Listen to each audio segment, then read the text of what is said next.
Okay, where we left off, we were talking about the toxic stress model proposed by McEwen and McEwen in their 2017 paper.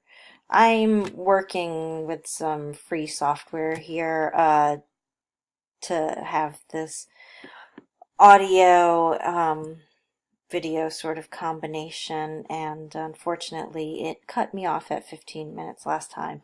So I was saying how the toxic stress model is broader than the stress process model, focusing on early child development, incorporating biological components, um,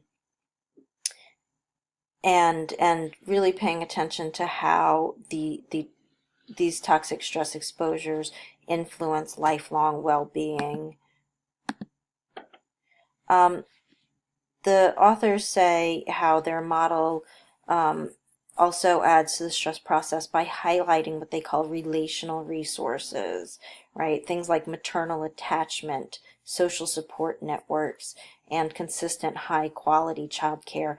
These things, relational resources, right? The resources we get through our relationships with people, are things that can protect against the effects of toxic stressors or and I think this is a really important takeaway message, that these are things, and there are other things certainly that can later reverse some of the effects of these stressors. That the brain is not just formed at one point in early life, and that's how someone will be for the remainder of their lives. And so I really want to draw your attention to figure one. I mean, this takes up half of a page when I've only asked you to read 2 pages. So hopefully that should suggest the importance to you. This is the theoretical model drawn out, right? There's a lot of stuff going on here. You can see that they're really trying to highlight the stuff in the green boxes, right? Things starting off with social structural position of the household, right? These sorts of things that affect us throughout our lives, but in early life can really be important according to this toxic stress model.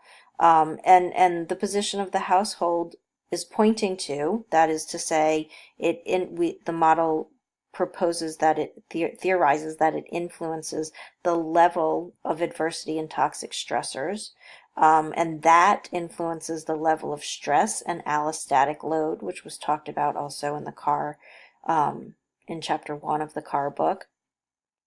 And that affects the nature of the brain and body development, which affects self-regulatory capacity and cognitive performance, which are related to one another, right? Because the children who cannot regulate their emotions and behaviors tend to also have these other sort of cognitive difficulties, or will end up with poorer cognitive performance for all the things that will happen with those children in schools, and how that leads to things like school readiness, later academic performance, occupational success. And for us, in that last dark green box all the way on the right side, I would definitely add health there.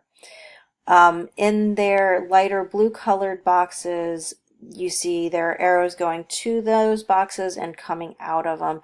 These are all sorts of mechanisms, right? The linkages, the things that are connecting the dark green boxes that they're highlighting in their model of toxic stress here, in their theoretical model of how this affects people throughout their lives. So spend some time going through, follow those arrows, and think about what they're saying in this figure.